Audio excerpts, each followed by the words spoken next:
The Wright Brothers, by David McCullough. Introduction. Imagine a young man, brilliant, athletic, with his whole future ahead of him. There was talk of him going to Yale, one of the finest universities in the country. He was a star in everything he tried. But one cold winter day, playing a game of hockey on a frozen lake, his life changed in an instant. A stray stick, swung with brutal force, smashed into his face, knocking out most of his upper front teeth. The physical pain was excruciating, but the internal damage was worse. The vibrant young man retreated into himself. He became a recluse, staying home for 3 full years, watching his dreams of college and a great career fade away. All talk of Yale ended. He spent his days caring for his ailing mother and reading, and reading, and reading. The world saw a life derailed, a future lost. But what they couldn't see was that in this dark, quiet period of isolation, a fire was being kindled. The books he devoured were planting seeds of an idea so audacious, so impossible, that no one could have predicted it. That young man was Wilbur Wright. And that tragic accident, the very thing that seemed to destroy his future, was perhaps the single most important event that set him on the path to changing the world forever. Today, we're diving into the incredible story of the Wright brothers, a masterpiece of storytelling by the great historian David McCullough. This isn't just a book about the invention of the airplane. Far from it. This is a story about family, about curiosity, about the power of quiet, relentless work in a world obsessed with noise and spectacle. It's the story of 2 bicycle mechanics from Dayton, Ohio, with no college education, no government funding, and no connections in high places, who solved a puzzle that had stumped the greatest minds for centuries. By the end of our time together, you'll understand the secret ingredient that allowed Wilbur and his brother Orville to succeed where wealthy, powerful, and far more famous men had failed spectacularly. It's a secret that has nothing to do with genius, and everything to do with character. And it's a lesson that, I promise you, can change the way you look at your own challenges, your own dreams, and your own path forward. So, let's begin. Book summary. To truly understand Wilbur and Orville, you first have to understand the home they grew up in. It was a home filled not with wealth, but with something far more valuable: books and ideas. Their father, Bishop Milton Wright, was an itinerant preacher, a man of strong convictions and an even stronger belief in the power of reading.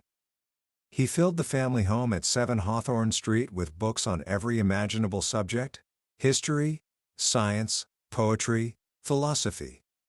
He even encouraged his children to read the works of famous agnostics, not because he wanted them to lose their faith, but because he wanted them to learn to think for themselves. His guiding principle was intellectual curiosity. He wasn't overly concerned if the children missed a day of school to work on a project they were passionate about. He believed that the education they received at home, through reading and tinkering and arguing, was just as important as any formal schooling. As Orville would later say, the greatest advantage they ever had was growing up in a family where intellectual curiosity was always encouraged. Their mother, Susan Kerner Wright, was the quiet heart of the family. She was painfully shy but possessed a remarkable mechanical aptitude. While the bishop brought home the books, Susan showed the children how to make things with their hands.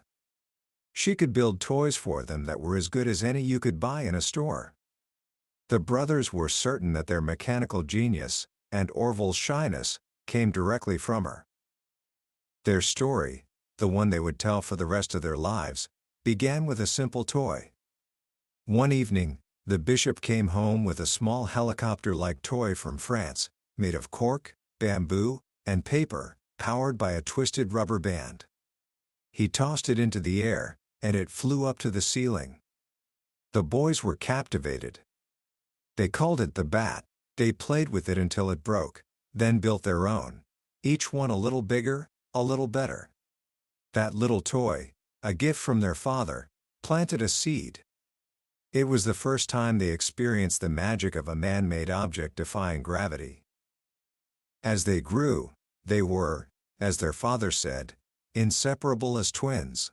They lived in the same house their whole lives, worked together every day, shared a joint bank account, and even seemed to think together. Yet they were profoundly different.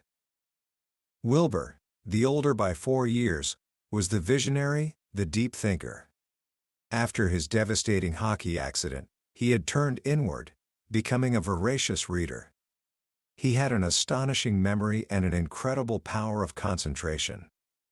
He was the one who could see the big picture, the one who would write their letters and articulate their theories with brilliant clarity. He was more serious, more driven, a man who seemed to live, as one friend said, largely in a world of his own. Orville was the hands-on mechanical genius, the more cheerful and optimistic of the two. He was the one with the natural entrepreneurial spirit. While still in high school, he started his own print shop in a shed behind the house, building his own printing press from a discarded tombstone and scrap metal. He was more sensitive than Wilbur, more easily bothered by criticism, but he had a spark, a creative ingenuity that could solve almost any mechanical puzzle placed in front of him. Together, they were a perfect partnership. Wilbur would come up with a grand theory, and Orville would figure out how to build the device to test it. They argued constantly, their voices often rising to shouts, but it was their way of hammering out ideas. Often, they would start on opposite sides of an issue, and after an hour of heated debate, find that they had each convinced the other, completely swapping positions. Their first real business together wasn't in aviation, but in printing. They published a local newspaper called the West Side News. Wilbur was the editor, and Orville was the publisher. But their lives took another turn with the arrival of a new craze that was sweeping the nation, the bicycle. Bicycles in the 1890s were more than just a mode of transport, they were a symbol of freedom and modernity. The brothers fell in love with them, and soon, they opened their own bicycle shop, the Wright Cycle Company. This shop became their laboratory. It was here, working with tools, metal, and wood, that they honed the skills that would make their future work possible. They didn't just sell and repair bikes, they started building their own models, the Van Cleve and the Street Claire, which earned them a handsome income. But even as their business thrived, Wilbur felt a restlessness, a sense that he was destined for something more. The dream of flight, planted by that little toy helicopter years ago, had never truly left him. Then, in the summer of 1896, two events converged to set their destiny in motion. First, Orville contracted typhoid fever and for weeks, he lay near death. As he slowly recovered, Wilbur would sit by his bedside, reading aloud. The news was filled with stories of a German aviator named Otto Lilienthal, a man known as the Flying Man. Lilienthal was a hero to aspiring aviators everywhere. He had built a series of gliders and made over 2,000 successful flights, launching himself from a hill and gliding through the air, steering by shifting the weight of his body. He was the first person to truly demonstrate that flight was possible. His mantra was to learn from the birds, to understand the secrets of their arched wings. But that August, the news that Wilbur read to Orville was tragic. Otto Lilienthal had crashed. A sudden gust of wind had stalled his glider, and he plunged 50 feet to the ground, breaking his spine. He died the next day.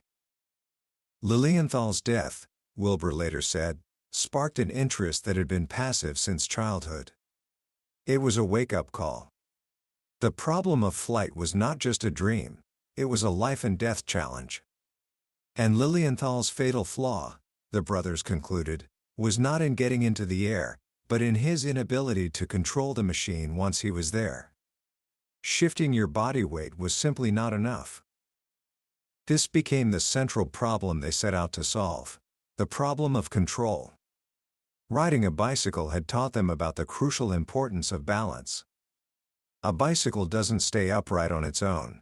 the rider has to make constant, subtle adjustments. They reasoned that a flying machine would be the same, but in 3 dimensions. It needed a system for control. Wilbur began spending hours watching birds, not just admiring their grace, but studying their mechanics. He noticed how buzzards and hawks would twist the tips of their wings to maintain balance in gusty winds. One evening, while fiddling with an empty inner tube box in the bicycle shop, he had a breakthrough. He twisted the box, noting how the opposite corners moved up and down. In that simple motion, he saw the solution. If the wings of a biplane could be twisted or warped in the same way, the pilot could adjust the angle at which each wing met the air.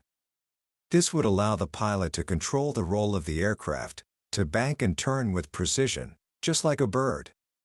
This idea, wing warping, was an immense and entirely original leap forward. On May 30, 1899, Wilbur sat down and wrote a letter that would change history. It was addressed to the Smithsonian Institution in Washington, D.C. In it, he declared his belief that human flight was possible and practicable. He asked for any papers the Smithsonian had published on the subject. He was careful to add a crucial sentence: "I am an enthusiast, but not a crank." The Smithsonian sent back a list of recommended reading, and the brothers dove into the work of the leading thinkers in aviation, men like Octave Chanute, a celebrated engineer, and Samuel Pierpont Langley, the head of the Smithsonian itself. They were entering a field filled with dreamers, eccentrics, and tragic failures.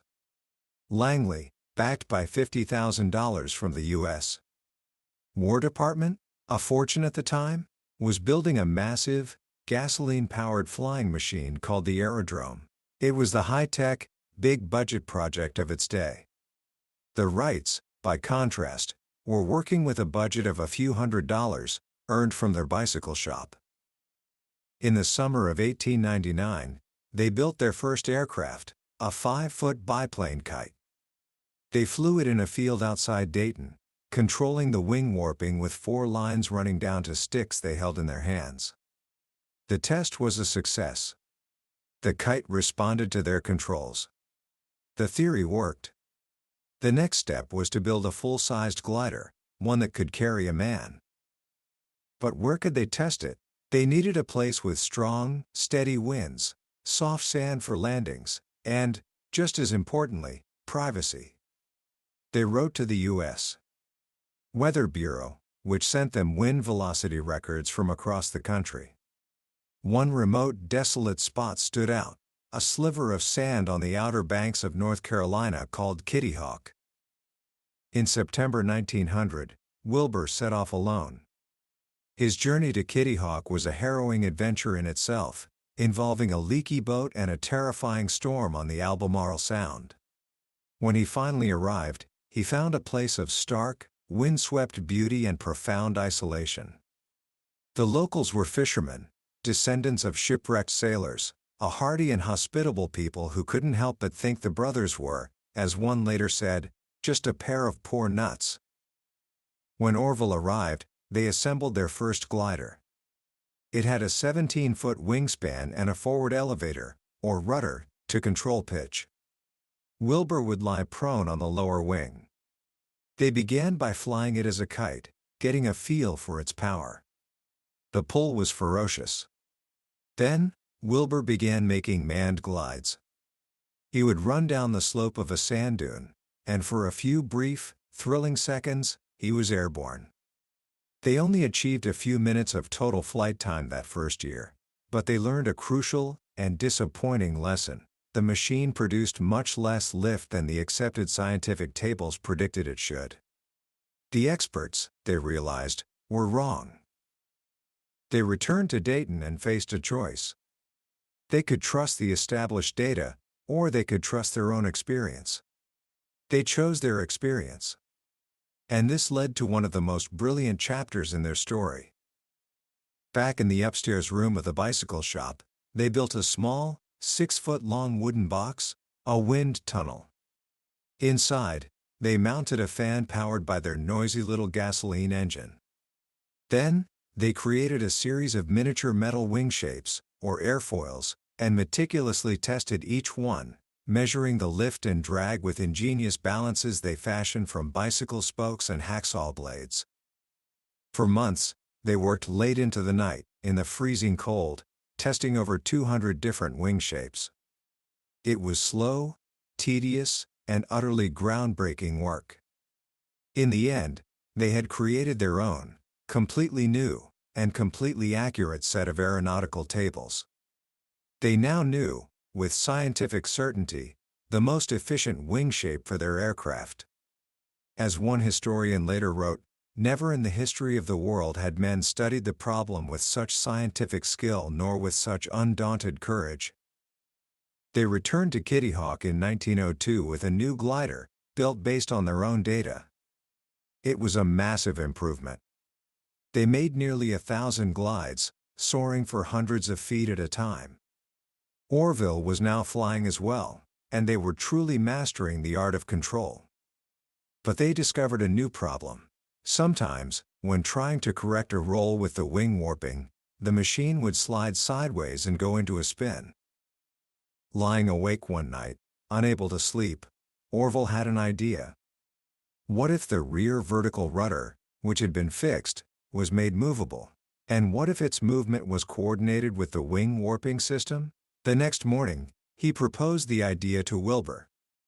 They built it, tested it, and it worked perfectly. They had solved the last major piece of the control puzzle. They had invented the 3-axis control system, pitch, roll, and yaw, that is still used in every aircraft today. They now knew they could fly. All that was left was to give their machine power. They returned to Dayton and began work on what they called the Flyer. They wrote to a dozen automobile engine manufacturers, asking if they could provide an engine that was light enough and powerful enough. They received only one response, for an engine that was far too heavy. So, they did what they always did. They decided to build it themselves. Or rather, they turned to the man who ran their shop while they were away, a brilliant mechanic named Charlie Taylor. With nothing more than a few rough sketches, Charlie built a 4-cylinder, 12-horsepower gasoline engine with a cast aluminum block, a marvel of lightweight engineering for its time. Next came the propellers. They assumed they could use the formulas for marine propellers, but they quickly discovered that no reliable science existed.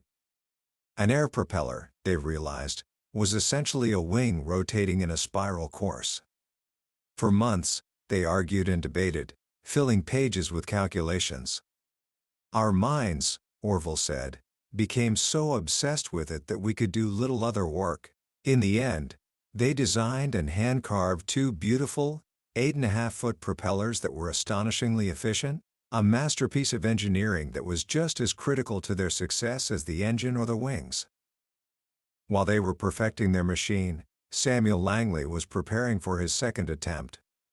On December 8, 1903, with the press and crowds watching, Langley's great aerodrome, with his pilot Charles Manley at the controls, was launched from its houseboat on the Potomac River.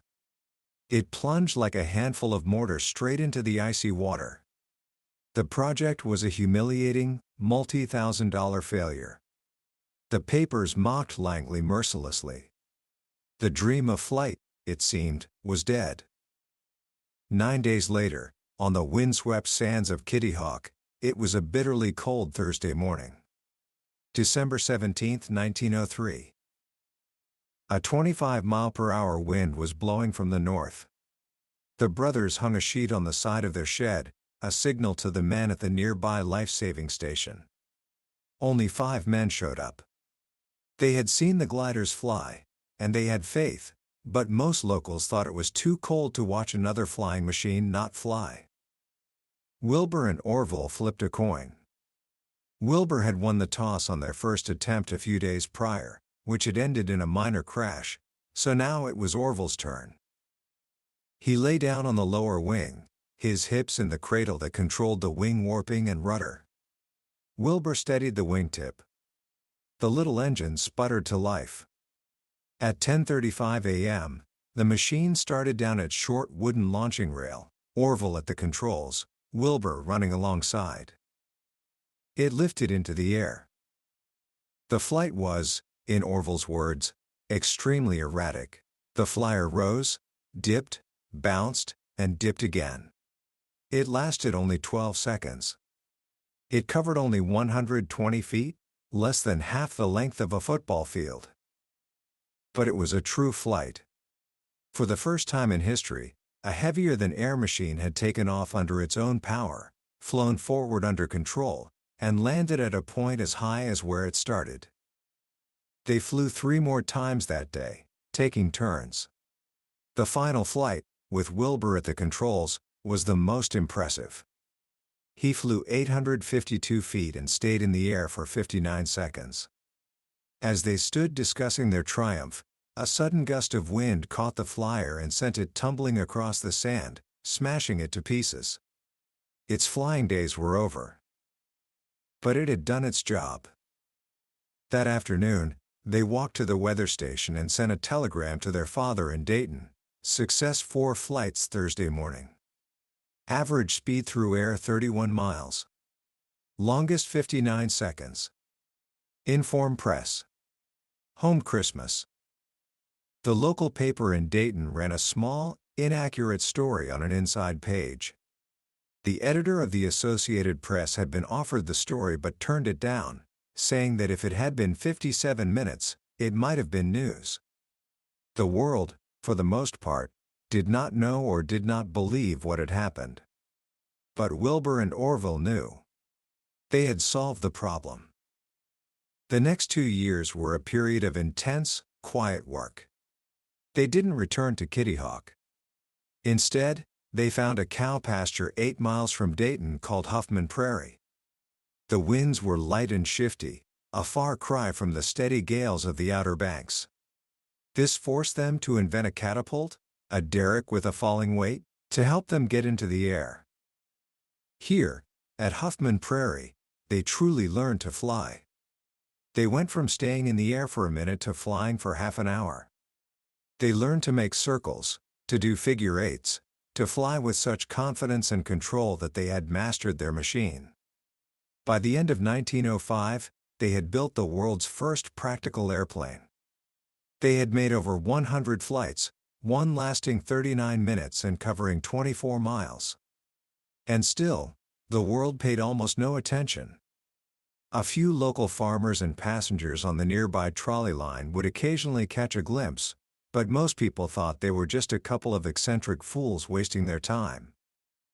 The first person to truly recognize the magnitude of what they had achieved was a man named Amos Root, a beekeeping enthusiast from Medina, Ohio, who published a journal called Gleanings in Bee Culture.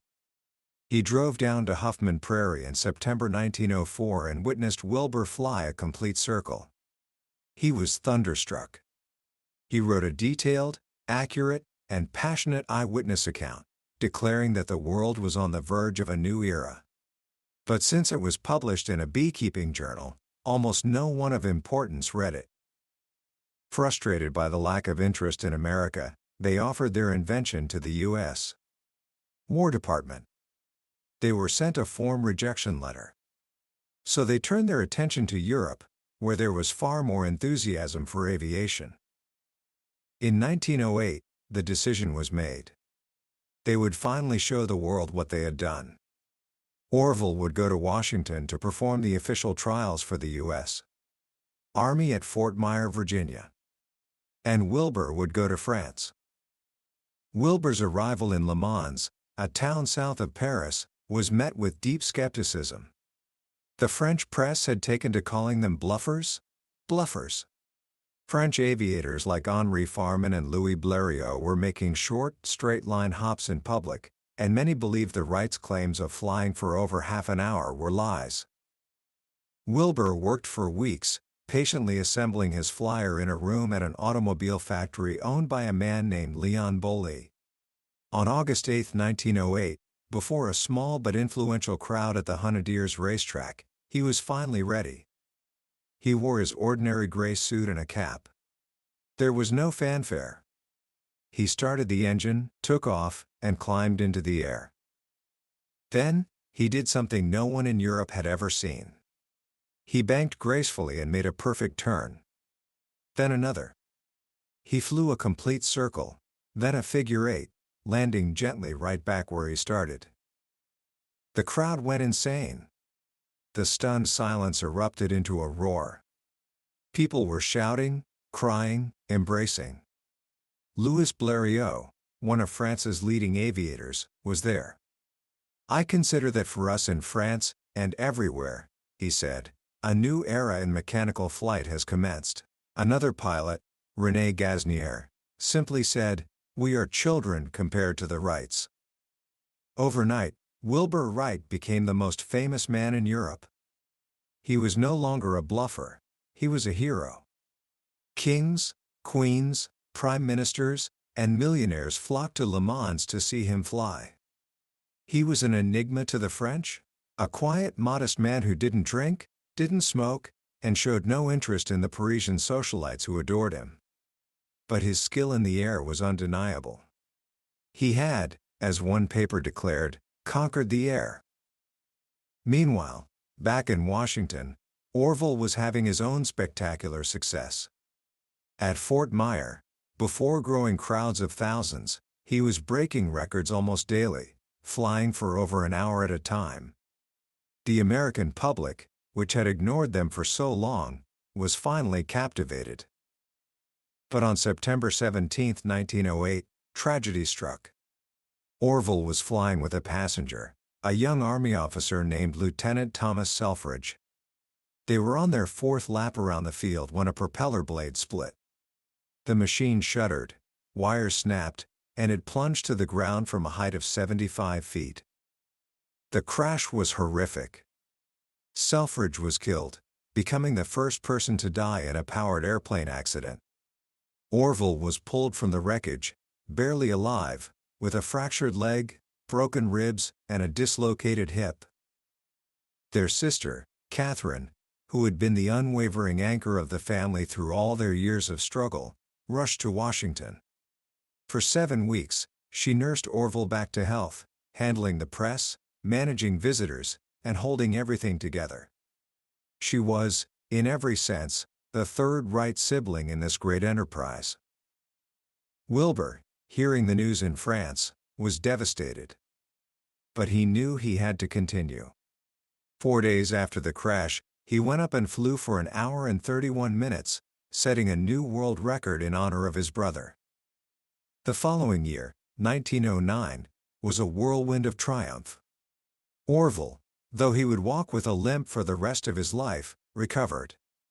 He and Katharine joined Wilbur in Europe. The three of them were celebrated across the continent. They met King Edward VII of England and King Alfonso XIII of Spain. Katharine even flew with Wilbur, her skirts tied down with a rope at the ankles, a practical move that accidentally started a fashion craze for the hobble skirt. When they finally returned to America, they were no longer obscure mechanics. They were national heroes. Dayton threw a massive 2-day homecoming celebration. They were honored at the White House by President Taft. That fall, Wilbur made a series of spectacular public flights in New York City, circling the Statue of Liberty and flying up the Hudson River, as 1 million New Yorkers watched in awe from the streets and rooftops below. They had done it. They had given the world the gift of flight. But the years that followed were not easy. They were consumed by business demands and ugly, exhausting patent lawsuits. They had invented the airplane, and now they had to fight to defend that claim. The strain took its toll. In May of 1912, Wilbur, worn down by stress and overwork, contracted typhoid fever, the same illness Orville had survived years before. But Wilbur was not so lucky. On May 30th, at the age of just 45, he died. His father, Bishop Wright, wrote in his diary, "A short life, full of consequences." He was a man of unassuming, quiet ways, and of a courage that was never daunted. In his death, the world has lost one of its greatest men. Orville lived on for another 36 years, becoming a revered elder statesman of aviation, but he was never the same without his brother. The partnership was broken. He sold the Wright Company and spent the rest of his life in quiet retirement, tinkering in his laboratory. He lived to see their invention transform the world in ways they could never have imagined. The birth of commercial air travel, and the terrifying destruction of aerial bombing in 2 world wars. When asked if he had any regrets, Orville compared the airplane to fire. He regretted the terrible damage it had caused, but he believed it was good for the human race that someone had discovered it. On July 20, 1969, when another man from Ohio, Neil Armstrong, stepped onto the moon, he carried with him a small piece of fabric from the wing of that first 1903 flyer, a tribute from one pioneer to the 2 who had started it all, on a cold, windy day at Kitty Hawk. Commentary. When you look back on the story of the Wright brothers, it's easy to focus on that one famous photograph from December 17, 1903 ? The plane lifting off the sand, Wilbur running alongside. We see the moment of invention. But the real lesson, the profound and timeless wisdom in their story, isn't about that one moment. It's about the thousands of unphotographed moments that came before it. It's in the quiet evenings at 7 Hawthorne Street, where a father's love for books taught his children that no problem was too big to be understood through study. It's in a mother's hands, showing her sons that they could build anything they could imagine. It's in the years Wilbur spent as a recluse after his accident, reading and thinking, forging the intellectual steel that would be the foundation of their success. And most of all, it's in that little upstairs room at the bicycle shop, in the dead of winter, with a homemade wind tunnel. Think about that for a moment. When all the published data, all the work of the so-called experts, turned out to be wrong, they didn't get discouraged. They didn't give up. They decided, with breathtaking confidence, to create the correct data themselves. They went back to first principles. They chose to trust their own methodical, hands-on, relentless process of discovery over the accepted wisdom of the world. That, right there, is the secret. It's a lesson that applies to any great challenge you will ever face. When you are told that something is impossible, when the experts tell you that the data is settled, remember the 2 bicycle mechanics from Dayton. They teach us that true breakthroughs don't come from following the crowd. They come from having the courage to question assumptions, to do your own research, and to trust the results of your own hard work. Their story is also a powerful reminder of the incredible synergy of partnership. Wilbur, the visionary, and Orville, the engineer. Neither could have done it alone. They challenged each other. They argued with each other. And in doing so, they made each other better. They show us that our greatest work is often done not in isolation, but in collaboration with someone who shares our passion but sees the world from a slightly different angle. So, what can we take away from this today? I think it comes down to a few simple ideas. First, cultivate your curiosity. Read everything. Learn about things that have nothing to do with your main goal. You never know where the next great idea will come from. For the Wrights, the key to controlling a plane in the air came from watching birds and understanding the balance of a bicycle. Second, don't be afraid to start from scratch. If the path laid out for you doesn't work, have the courage to build your own. That wind tunnel is a powerful metaphor for life. Sometimes, you have to create your own data to find your way forward. And finally, be persistent. The Wrights faced years of failure, ridicule, and obscurity. They crashed gliders, battled mosquitoes, endured freezing nights, and were called cranks and liars, but they never stopped working. They had what their father called good mettle. They believed in their mission, and they simply refused to quit. That was a summary of the Wright brothers by David McCullough. We've explored the incredible journey of these 2 remarkable men today, but a summary is like looking at a map of a beautiful country. It can show you the major landmarks, but it can never replace the experience of walking the trails yourself. The real power of this book is in McCullough's masterful storytelling, in the rich details of the letters, diaries, and personal accounts that bring this story to life. If any part of their journey has sparked your curiosity or inspired you, I wholeheartedly encourage you to pick up a copy. Reading it isn't just about learning history, it's about understanding the very essence of innovation, persistence, and the unshakable power of a family's belief in one another. There's a link to the book in the description below. Also, if you found this summary valuable, please hit that like button and subscribe to the channel. It lets me know that this work is making a difference, and it ensures you won't miss our next exploration of another life-changing book. Let's keep learning and growing together.